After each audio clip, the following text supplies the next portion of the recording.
Sometimes I just get out here on the farm and get things done. But I've been doing compost a different way, and I wanted to show you. So one of the old ways is I'll take all the horse manure and I'll make piles, and I'll mix in some sort of leaves or wood chips and mix it up, leave it for a year, mix it up a year, let it go 2 or 3 years, and then I'll put that on my garden. So I have a pile like that started here. This is just horse manure and leaves and stuff from the farm, mostly horse manure. But the way I've been doing compost is I have these wheelie bins up here not here, I have it up next to the house. I just brought this one out here because it's full. And what I've been doing is I take old hay and I line the bottom, and inside the house I have a container that we keep our food scraps, eggshells, tea bags, coffee grounds, veggies, all that stuff in there. And when that gets full, it holds 2 quarts or so. And I'll come out here and I'll dump it in on top of that hay, and then I'll cover it with hay again. And I'll just keep layering that until this gets full. I now have 2 that are full. One's almost full and this one's completely full. What I thought I would do is mix this in with the horse manure and let it be a part of the slow compost. I haven't maintained hot active piles, the ones that take 30 days to get beautiful compost out of. I haven't maintained those piles for a few years simply because we've been super occupied with other things.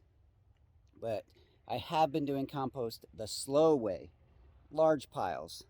So I'm going to incorporate this into here, and you can watch me do it.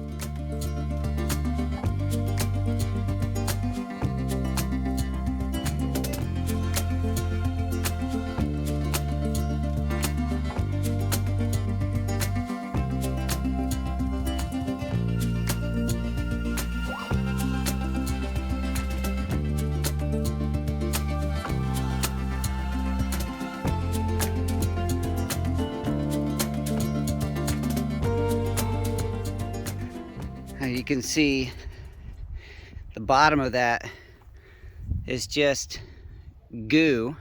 You can even see some black soldier fly larvae in there. There's a lot of ants. The top was still hay and recognizable. The bottom is barely recognizable. So once I get this incorporated into the horse manure, that'll be a really nice activator in this pile to help the rest of this turn into compost.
There we go. That's a pretty good pile. All cleaned up, scooped up, aerated. When you turn a pile and stack it up like that, it adds oxygen into the pile, which helps the bacteria do their thing and heat that pile up and turn it into compost. Notice I didn't leave the top in a great big mountain shape. I kind of pull it back because when the water hits it, I want it to have somewhere to sit and seep in instead of just shedding off the sides. So before we take that back to the house, let me walk back here. I got a pile that is now 3 years old, and I took some from it last year, but the rest of it's going to be used this year. I just wanted to show you what that pile looks like. I got the bees over here, my compost pile here. I intentionally moved the compost piles from this area to that area because sometimes when I was working the tractor over here, the bees being so close didn't like it. All right, this pile right here, I'm just gonna pull this soil back a little bit and let you see inside here. This is all slow compost, meaning I didn't come back and turn it all the time, but typically slow compost is a little chunkier than hot compost, but this is pretty good, you know, that's pretty good soil. All right, let's get that back up to the house and I'll show you that other bin.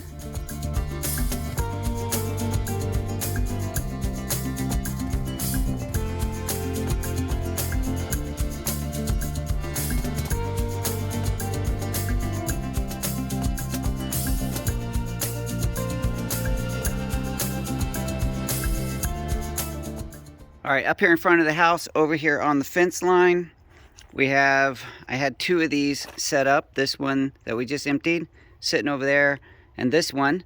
The second one I drilled a lot more holes in for aeration. I think that works better. But I have this propped open with a board also for aeration. Plus the black soldier flies like to fly in there and eat what they want.